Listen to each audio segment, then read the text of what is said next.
On va parler avec notre ami Pascal Jobin de la NBA, et pas juste bien de la NBA, mais du basketball, parce qu'il y a eu une grosse surprise, une belle surprise cette semaine. On peut-tu vraiment appeler ça belle surprise avec le talent qu'il y a? C'est le Canada qui s'est classé pour le championnat du monde de basketball qui va avoir lieu en 2019. On va parler également de la NBA. Salut Pascal! Bonjour, Danny. Pascal, évidemment, je veux te parler de... D'abord, tu étais à une émission sur Facebook Live qui s'appelle le Ben Wagon Show, qui était... je sais pas, je viens de découvrir ça. Là. Il y a tellement de podcasts aujourd'hui. Il y a tellement de shows. Mais le Ben Wagon Show, d'abord, est-ce que c'est un podcast sur la NBA toutes les semaines ou c'est un podcast, c'est une émission comme ça? C'est une émission qui était partie par John Cadet, puis c'est une émission qui parle de tous les sports. Ah, OK. Parle de tous les sports. Fait que c'était ma deuxième fois. Puis des fois, il m'invite pour parler du basket en général, de la NBA. Après Noël, on va faire un petit documentaire justement sur le sport et les parents dans le sport. Ah, OK. Ils vont venir voir une couple de matchs. On va discuter justement de la présence des parents. Est-ce que c'est positif, négatif? Est-ce qu'il y a des choses à parler de ça? Mais il parle de hockey, il parle de baseball, il parle de soccer. Il essaie d'aller chercher des invités de partout dans le monde du sport. Ah, ben c'est bon. Puis j'ai vu le décor très, très beau. Mais il y a tellement... L'offre est tellement rendue gigantesque. C'est incroyable, là. Tu sais, il faut vraiment être spécialisé, mais je vais aller l'écouter, c'est sûr, parce que c'est un débat qui me passionne, c'est un débat qui m'intéresse tout le temps. On en a parlé... Le dernier, il y avait moi, Peter Annapolis et Francis Cédric Martel qui a joué à Richmond dans la NCAA. Ouais. Et on a parlé de la possibilité d'avoir une équipe à Montréal. Ouais, c'est ça. C'est de ça qu'on a parlé. C'est pas difficile de pas en parler. Écoute, on n'en parlera pas parce qu'on en a parlé souvent ici. Fait que je pense qu'on va en reparler souvent. Mais moi, je veux te parler du Canada qui se sont rendus en finale ou qui se sont qualifiés pour le championnat du monde de basketball. Écoute, c'est cohérent avec ce qui se passe avec le basketball au Canada. C'est de l'explosion d'excellents joueurs. Il y a un gars que je connaissais pas puis cette année qui fait figure de proue. C'est Alexander avec les Clippers de Los Angeles. On va en reparler plus tard. Mais Pascal, sérieusement, là, le Canada pourrait-tu éventuellement chauffer? T'as les Américains et les autres. Est-ce que le Canada pourrait être la meilleure équipe des autres? Éventuellement. Moi, je pense que oui. Il y a une culture qu'il faut continuer à développer. Quand tu parles des autres, si on parle des équipes d'Amérique du Sud, mais si on parle des équipes de l'Amérique du Sud, puis si on parle des équipes européennes, c'est des pays où jouer pour l'équipe nationale, c'est comme un... Comment je pourrais dire ça? C'est ancré dans leur système. Ouais. Qu'ils soient dans la NBA, qu'ils soient en Europe. Tandis qu'au Canada, on n'a pas encore ça. La preuve, c'est qu'on n'a pas toujours eu Andrew Wiggins. Chaque pays, les 20-30 meilleurs joueurs sont dans le programme du pays. Puis je vais être honnête avec toi, les Américains ont développé ça. Ben oui. Ils ont développé un genre de groupe d'à peu près 30-35 joueurs qui sont identifiés, qu'on emmène 1 ou 2 fois par année, puis qu'on fait un petit 2 jours de parlage par rapport à dire voici le système, là. Pour les Américains, c'est Greg Popovich. On connaît déjà l'entraîneur. Tu sais, même au Canada, on ne sait même pas c'est qui l'entraîneur.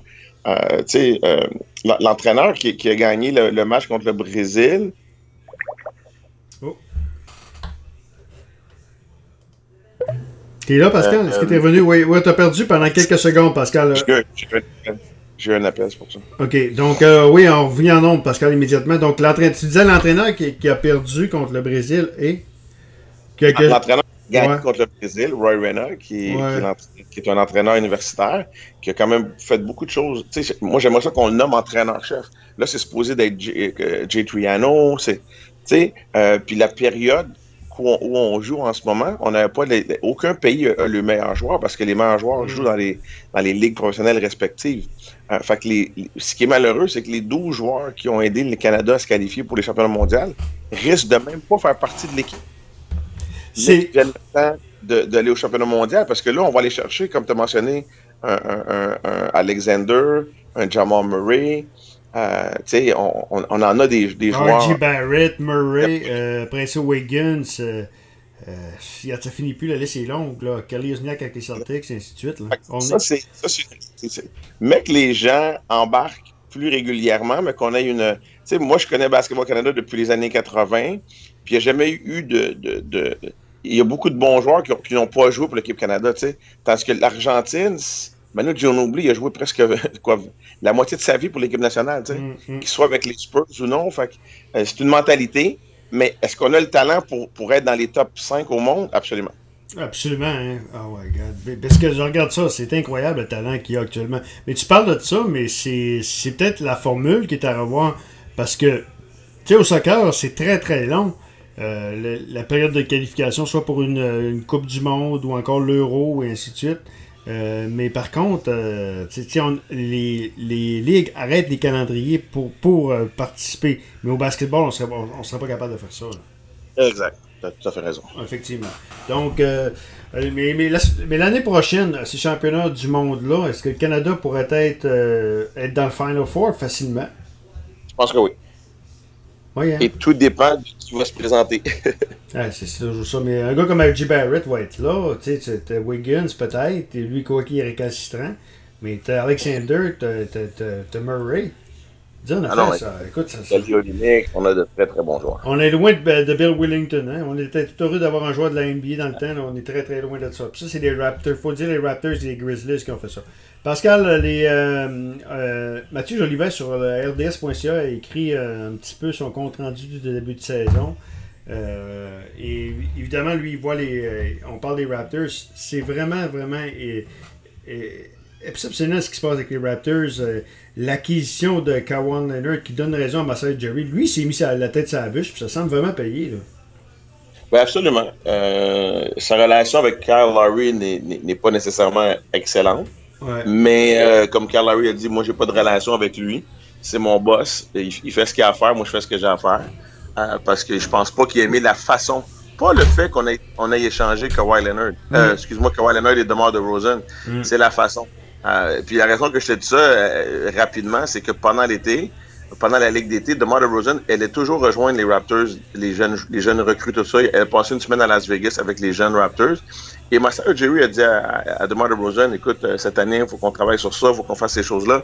Il a jamais laissé entendre qu'il était pour l'échanger. Puis la dernière rumeur que j'ai entendue, c'est qu'il a même dit à DeMar DeRozan, t'as pas à t'inquiéter, tu sais, t'es le joueur, t'es notre joueur. Puis la semaine qui suit, il apprend, je pense par texto, qui est échangé aux Spurs pour Kawhi Leonard. C'est sûr que je pense que la seule affaire, c'est que Masai Ujiri, il n'était pas sûr. Et s'il n'était pas sûr, il aurait peut-être pu dire à DeRozan, écoute, en ce moment, on évalue plein de choses. On espère que tout va aller de l'avant, mais je te promets rien, ou tu fais juste de dire bonjour et tu dis pas un mot. Là. Mais tu peux pas dire à quelqu'un, tout est beau, puis la semaine d'après, tu l'échanges. Et c'est là qu'est arrivée la situation négative. Mais c'est sûr que pour les Raptors, Kawhi Leonard, écoute, c'est tout un... Puis lui, il avait beaucoup de choses à prouver en passant. Kawhi Leonard, après le fiasco de San Antonio l'année passée, il joue à un haut niveau. Moi, je pense que c'est un top 5 de la NBA en ce moment comme performance cette année. Potentiellement joueur de l'année avec les Raptors. Les Raptors sont la meilleure fiche de la NBA. Fait que quand t'es le meilleur joueur de l'équipe qui a la meilleure fiche, t'es pas mal dans les tops. Ah, effectivement. Puis est-ce que tu penses que lui... Oui. Est-ce que tu entends parler de... Faut pas oublier Danny Green. Danny Green qui fait partie des chances, c'est un gros morceau aussi. Puis lui, il faisait partie, c'était un joueur bonus au départ. C'était même pas... Tu prends ce contrat-là, puis c'est tout, là. Ouais, mais on savait qu'est-ce qu'il pouvait emmener. Là. Je pense pas que les Raptors étaient déçus d'aller chercher Danny Green non plus là, dans cet échange-là. OK. Mais t'as Pascal Siakam, Serge Ibaka, Valanciunas. Et il faut pas non plus minimiser le changement d'entraîneur.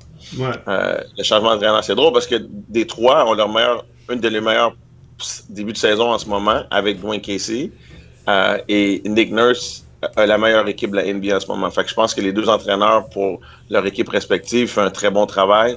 Et souvent, Danny, dans le sport professionnel, une nouvelle voie aide beaucoup à faire des changements. Effectivement, puis écoute, j'ai été surpris de son choix parce que quand même, soyons honnêtes, il venait de l'organisation des Raptors. On a entendu tout ça, tout ce temps-là. Puis c'est pas sûr que Nick Nurse était le premier choix des Raptors, hein? Ben, tu as probablement raison. Il y avait des gens qui parlaient de Jerry Stackhouse. Ouais. Des fois, tu ne peux pas nécessairement engager l'assistant coach parce que des fois, quelqu'un qui est avec un entraîneur. Ouais, c'est ça. Mais je pense que ça a été très bon. Masai Ujiri, là, au niveau business, a été excellent. OK. Dis-moi, du côté des Spurs de San Antonio, fiche de 11 victoires, 11 victoires à 14 défaites. On était chez, évidemment, dans cette transaction-là, on était chez DeRozan. La question que je me pose, est-ce que Greg Popovich, qui ça fait longtemps, je pense que dans le sport professionnel, c'est lui qui a le plus d'ancienneté comme instructeur maintenant. Ouais. Est-ce que Popovich a fait son temps? Et est-ce que Popovich, ça pourrait être le champ du signe si les Spurs ne se replacent pas? Tu as tout à fait raison. En ce moment, étant l'entraîneur de l'équipe nationale, je pense qu'il va rester à la barre des Spurs. Ouais. Faut pas oublier que on a perdu quand même le meneur DeJounte Murray qui était perdu pour la saison pour une blessure au genou. Tony Parker a quitté. Manu Ginobili a quitté cette année. L'année d'avant, c'était Tim Duncan. Tu sais, dans les 3 dernières années, là, on a perdu beaucoup du côté des Spurs. Et je pense qu'en ce moment, c'est un ajustement. Pau Gasol qui performe pas bien, il était blessé. Fait il y a beaucoup de petites excuses, mais ça va être une saison difficile. Est-ce qu'il va rester à la barre de l'équipe? Je ne le sais pas. Je ne sais pas si coacher l'équipe nationale, il faut que tu sois un entraîneur à temps plein. C'est Greg Popovich parce que d'après moi, il peut faire pas mal ce qu'il veut. Ouais. Mais je pense qu'il est plus à la fin du rouleau que le début. Là. Je pense qu'il est entraîneur-chef depuis 1997 ou 96. Là. Ouais. Il n'y a aucune équipe professionnelle qui peut se dire qu'ils ont le même entraîneur depuis les 20, 22, 23 dernières années. Oui, effectivement. Donc, effectivement, ça va être à surveiller. Hey, parle-moi de ce choix-là. Shai Gilgeous-Alexander, 20 ans seulement, un gars de Toronto, qui va quand même assez bien. Dans le cas d'Alexander, c'est la surprise probablement du repêchage, hein? Ben moi, je pense que oui. Écoute, meneur partant pour les Clippers de Los Angeles. Danny, écoute, une année à Kentucky, performe à un très haut niveau. Moi, je te l'avais dit, mon meilleur joueur canadien, c'est Jamal Murray. Mais lui, il vient d'aboutir dans mon top 5 en ce moment. Parce qu'après la saison qu'il va avoir eu cette année, les Clippers qui ont une des meilleures fiches dans la NBA, là. J'ai pris la peine au soir de regarder quelques matchs de lui. Là. Il joue comme s'il avait 30 ans. Il est patient. Tu joues contre un entraîneur quand même assez légendaire qui est Doc Rivers. Fait que moi, je trouve que ce qu'il fait en ce moment, c'est assez spectaculaire. Puis c'est un des top joueurs canadiens. On n'en parle pas beaucoup, là, mais on va en parler beaucoup d'années dans les 20 ans seulement. Dans les mois qui s'en viennent. Ouais. 20 ans. Première équipe étoile au niveau des recrues, c'est sûr et certain. OK. Hey, tu viens de m'ouvrir la porte sur quelque chose. Mon top 5 des joueurs canadiens. Fais-le donc. Top 5 des joueurs canadiens, ben, numéro 1 pour moi, c'est Jamal Murray. OK. Et là, on parle de la NBA ou on parle top 5 points à la ligne? Parce que c'est ça qui va top 5 à la ligne. Si on met R.J. Barrett dans la NBA. Top 5, non, top 5 en tout et partout. En tout et partout, ben moi je pense que Murray est là, Kelly Olynyk est là. J'irais probablement avec Wiggins parce que on peut pas quand même le mettre de côté. Je suis pas impressionné par certaines choses qu'il fait là. Après ça, Nick Stauskas avec Portland Trail Blazers qui a une saison assez spectaculaire. Puis on va aller avec Alexander. OK. Donc ça c'est 5 premiers. Barrett, tu le mets dans les 10 premiers? Ben Barrett, je le mets numéro 1, mais il n'est pas dans la NBA encore. Actuellement, tu le mets numéro 1? Je mets Barrett après Jamal Murray, numéro 2. OK. Donc c'est quand même... puis ça, c'est quelque chose d'intéressant, ça. Barrett, la seconde peut-être dans la NBA cet été. Écoute, Barrett, quand tu parles de battre les Américains au niveau international, il le fait avec l'équipe U19, là, quand il a 17 ans. Non, c'est tout un joueur de basket. OK. Kelly Olynyk, c'est lui de Gonzaga, qui est à Gonzaga avant. Gonzaga, qui est avec le Heat de Miami maintenant. OK. Donc lui, tu te J'ai eu la chance d'entraîner contre lui au championnat canadien il y a quelques années, là, quand il était encore très jeune. Mais Kelly Olynyk, c'est notre meilleur poste, c'est notre meilleur big man en ce moment. Il y a Trey Lyle. On a quand même beaucoup de joueurs. Là. Il y a Trey Lyle, il y a Brooks à Memphis, on a plusieurs joueurs. Mais je pense que pour moi, en ce moment, Murray, là, c'est très spectaculaire. Oui, effectivement. C'est un bon passeur aussi. Hein? Bon passeur. Puis en passant, là, ils ont battu les Raptors à Toronto. Si je ne me trompe pas, en date d'aujourd'hui, ils ont la meilleure fiche dans l'Ouest, les Nuggets de Denver. Puis leur deuxième ou troisième meilleur joueur, c'est Jamal Murray dans cette équipe-là, après Jokic. Ah ouais, c'est ça. Hey, je reviens sur le repêchage. Luka Doncic, je me rappelle l'année passée, tu m'avais parlé, c'est lui le meilleur joueur. Il est en train de te donner raison encore une fois. Hein? Ouais, c'est tout un... Écoute, à 19 ans, ce qu'il fait pour les Mavericks de Dallas, qui sont en... Oublie pas qu'ils sont, je pense, en 8e place. Donc, on parle des séries. Écoute, c'est spectaculaire, là. C'est vraiment spectaculaire. Là. Contre les Rockets de Houston, là, il s'est quasiment moqué de James Harden. Là. Puis c'est un joueur qui fait tout. Passer le ballon, c'est sûr que je pense que la seule affaire qu'il faut qu'il développe un petit peu, c'est la compréhension du système défensif dans la NBA. Mais à part ça, là, il tire des 3 points, il passe le ballon. Puis, tu sais, c'est un... Excusez-le. Là, excuse-moi. Ouais. C'est mon téléphone. Donc, oui, on est revenu en nom. C'est une vedette qui en devenait et tu aimes jouer avec lui. Écoute, je te l'avais déjà dit, en Europe, on parlait de comme LeBron James. C'est un LeBron James type. Puis, il contrôle la game. Puis il arrive, il a seulement 19 ans. C'est assez impressionnant pareil. Pascal, un gros merci. On se reparle dans 2 semaines. Ça fait plaisir. À bientôt, C'est Daniel. la chronique de la NBA. Pascal